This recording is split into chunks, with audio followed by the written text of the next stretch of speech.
46 cards, I think, at one point. It was pretty entertaining. That was at the same venue in England where Mike Tyson came to visit. I kid you not. We're playing at a PTQ in this tiny little village that literally is like a petrol station and 4 houses and a pub. And these 4 stretch limos turn up, and out steps the Mike Tyson, heavyweight champion of the world at the time. And the story is, we're like, oh my god, so there's like 53 Magic players outside the venue, not playing Magic anymore, but looking at Mike Tyson going, is this for real? As on a Sunday afternoon he walks into the pub. And it turns out that the guy who ran his fan website was from this tiny little Yorkshire village, and as a thank you, Mike Tyson said, I will come and have a pie and a pint with you in the venue of your choice. And that turned out to be next door to the PTQ that day. So 53 British Magic players got to see Mike Tyson out of his stretch limo. Utterly surreal. One of the most surreal things I've ever seen in my life.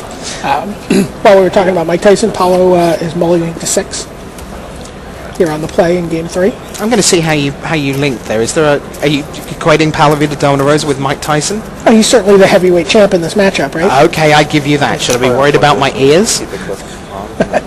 Don't get into a clinch with him. No, that's a little Evander Holyfield reference for non-boxing fans. So Paolo and Noah getting ready to go at it once again. Looks like Noah's decided, perhaps he heard what we said about the heavyweight thing, and he's run away for a moment or two. Once again, Paolo, it is just such an outstanding achievement. The 6 Pro Tours that he has made the top 8 of. That is better than 1 in 4. That is just, it's just unheard of, really. And it's not like when he's not making the top 8, he's crashing and burning on day 1. Before he made his first top 8, he had multiple top 32 finishes. For sure, absolutely. And was I would actually love to see the numbers on his median finish in those 23 Pro Tours at this point. That they are going to be pretty high. Now, median finish is a metric that we often use and we often talk about when we discuss the Hall of Fame. And that is something that you are deeply involved with. And, of course, we'll be together at Worlds in Chiba, where we induct another group of players. Could be anywhere from 1 to 5, I guess. Sure. Now, Gabriel Nassif and up to 4 other players? Yeah, I was going to say, so we can start with Gabriel Nassif. And that reminds me, we did not finish off the question, how many players have 6 Pro Tour top 8s or more? So working backwards, we have... Well, Nassif at 9, so that's 1. Let's start at John Finkel. Okay, John Finkel, 1. Kai Buda. Yep. Gabriel Nassif. So that's 3. Olivier Ruel. Okay. No, Olivier has 5. No, he has 5, that's right. It's Kenji Samura. Yep. Masashi Oiso. And a man who did very, very well this weekend in his return to professional Magic, part of the Your Move Games crew. Darwin Castle. Darwin Castle, that's right. Kind of fittingly that we should talk about him because, there were 3 members of Channel Fireball. 3 members of Channel Fireball in the top 8 here, and it was really reminiscent of the showing in Pro Tour Houston in 2002. Okay.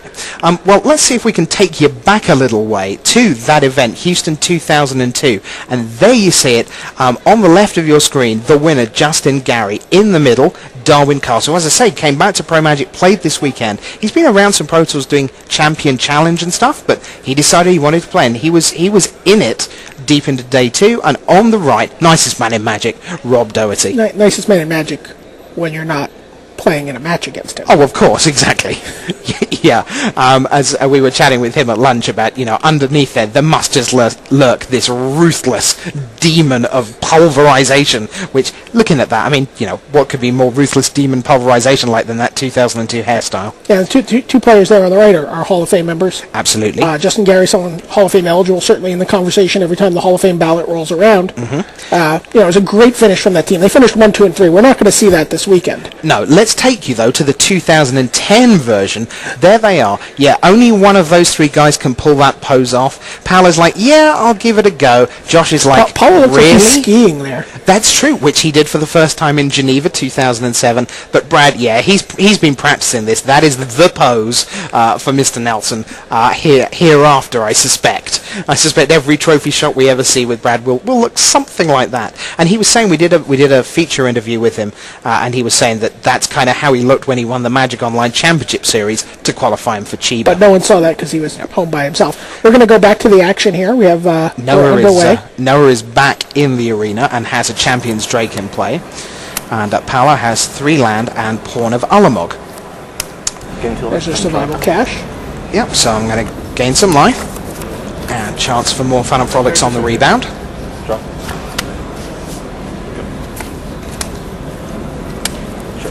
Attack. Yep, I'm back down at 20. That's fine. Goes up to 22 on his upkeep, gets another card.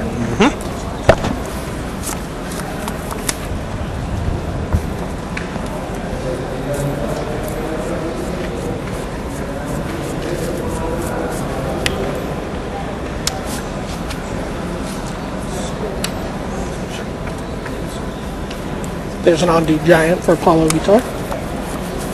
Digs out his 5th land.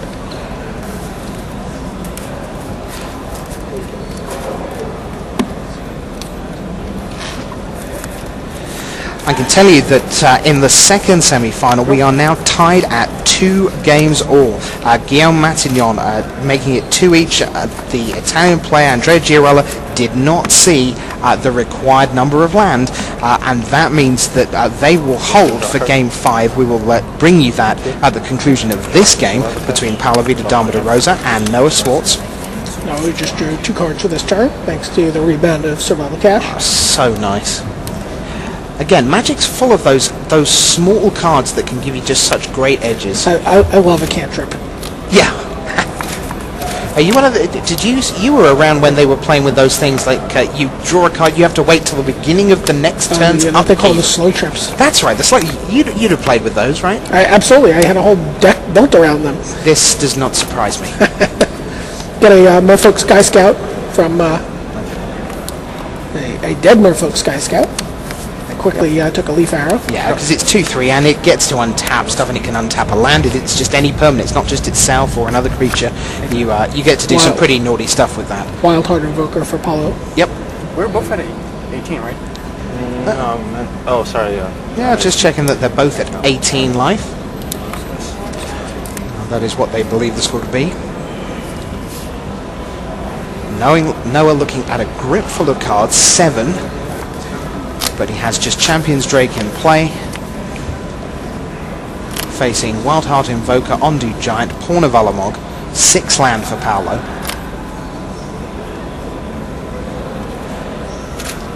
And that's where the pressure's coming from.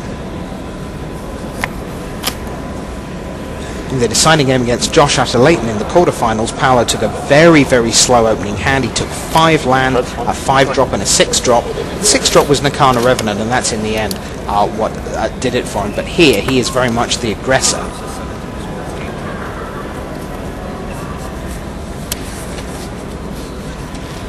Five mana for Noah. Out comes Frostwind Invoker.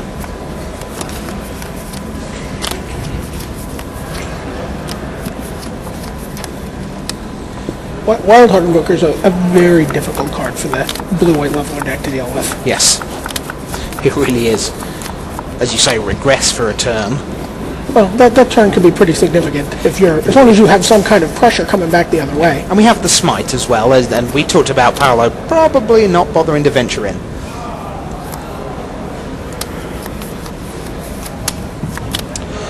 And there goes Vendetta for the Frostwind Invoker, so the way is clear, and smash once again. 4-3, 2-4, 2-2. Paolo makes Jelly Life Strider. 2-8, gains 2, just puts it into play tapped effectively. And Noah is running out of time to stabilize here. Well and truly. There's an Akiral Outrider on the right of his hand, I can see. Emerge unscathed. He will do very well to emerge unscathed from this.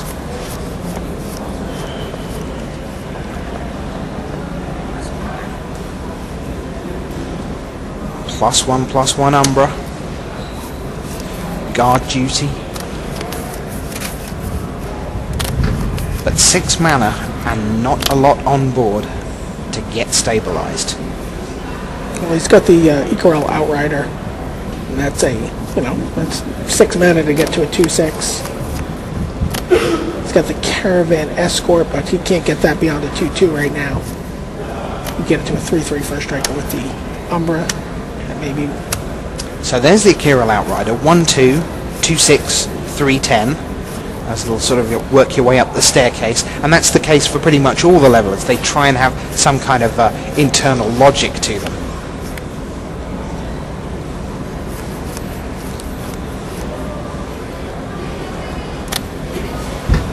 We were chatting earlier about Tom Rainey, the man who's going to be going to all 3 of the Pro Tours so far this year. And that WPN championship, it turned out that it was his rating points that actually got him to here. It was by doing well in the WPN, the rating just ticked over high enough. So he won a trip here in the championship. That's right, yeah. But then he also earned enough points in terms of his DCI rating that he was qualified to play in this tournament as well. Wow, awesome. So, yeah, that's a great story. And he makes it a 2-6. Turns out there are a bunch of ways you can get to play on the Pro Tour these days, and some of them are pretty circuitous. Yep. You can play at the Pro Tour and still have fun. Oh, that is for certain.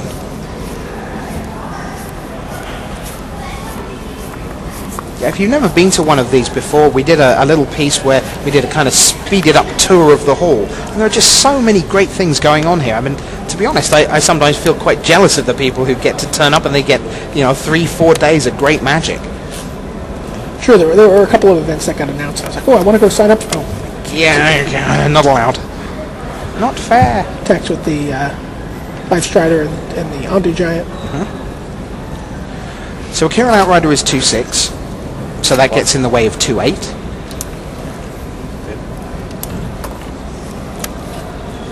And then Paolo adds Jiraga Tree Speaker. And level.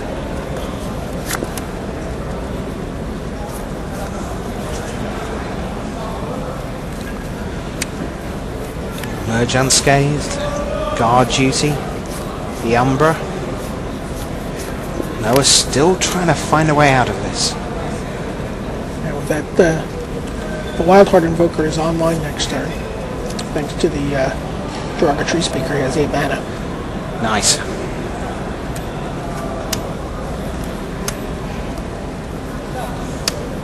There's a Time of Heroes. Gives him a 4-8. That's pretty big.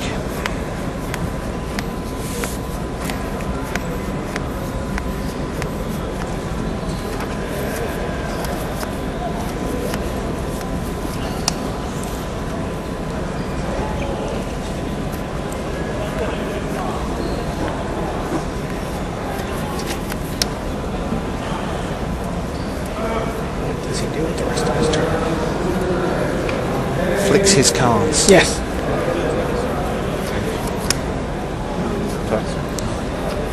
He attacks.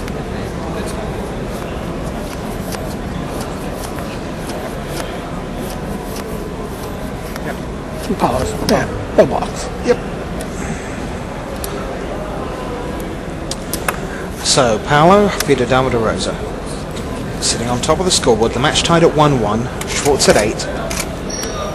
Guard duty on the Wildheart Invoker.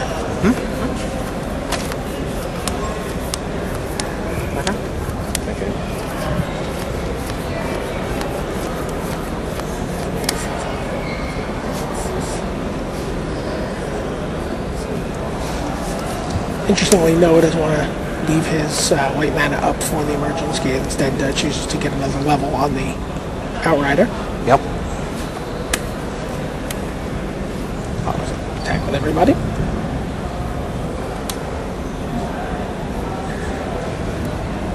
Outrider. So I block your 2-4 with my 4-8.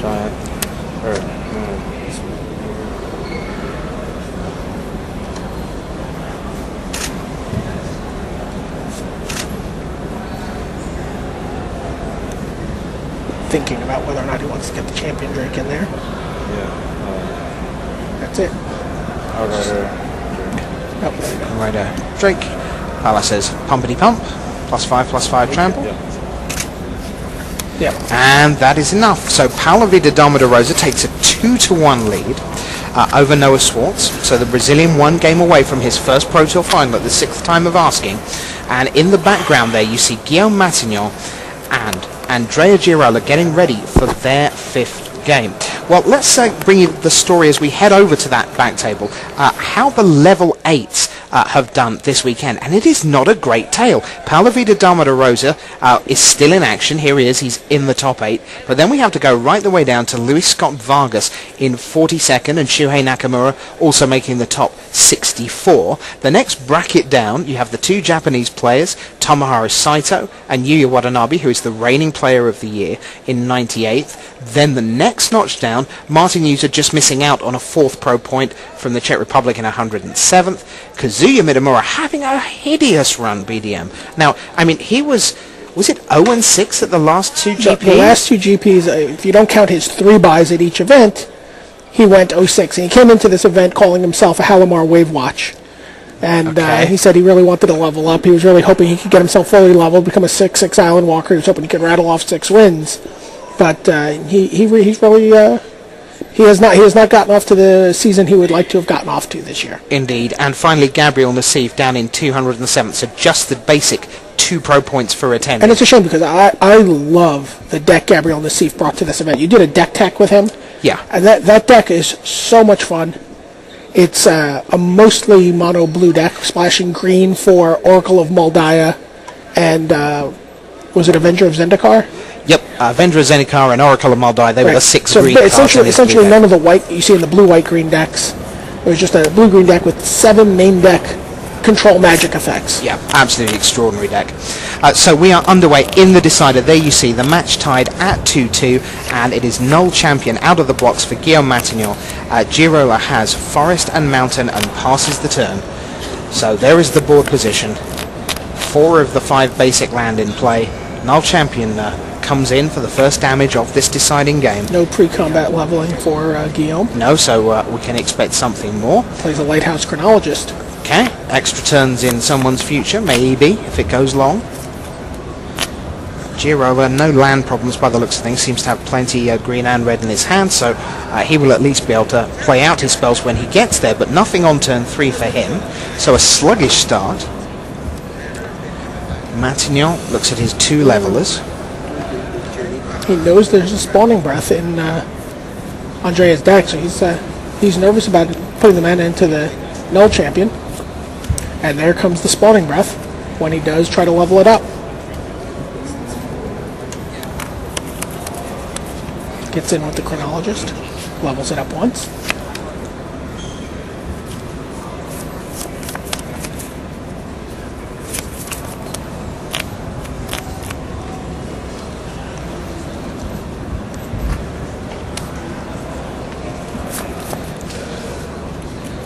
So Guillaume Matignon, he's 29 from Gradignan in France, 49 from Andrea. Sorry. No worries. 49 lifetime pro points. He's a level 4 pro, 5-1 in draft, and beat Girola earlier in the weekend, but that was in block in round 13. Now we are back in draft. The 2007 French national champion has 3 nationals top 8s. And his opponent, Andrea Girola, won that PTQ at Worlds in Rome, began this event with an astonishingly high 1947 rating, and that will have gone through the roof on his run to the top 8. A 3-2 victor in the quarterfinals. Matignon, a much smoother path, beating Brad Nelson 3-0. Chronologist is up to level 4 and is threatening to fully level next turn. So Girola will be looking for his answer. We know that he has Heat Ray in his deck. Does he have Heat Ray available? He has a Ulamog Crusher. Okay. So Matignon looks at that. And although Matignon has Deprive, he does not have Deprive mana.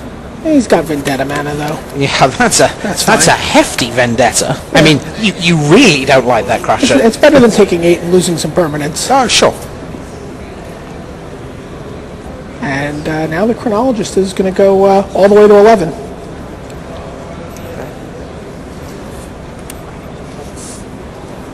Some of our viewers weren't born when that reference came to pass. Yeah, they've seen it.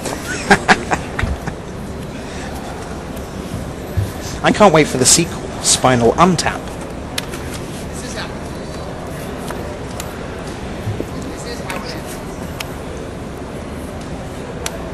So, Rage Nimbus.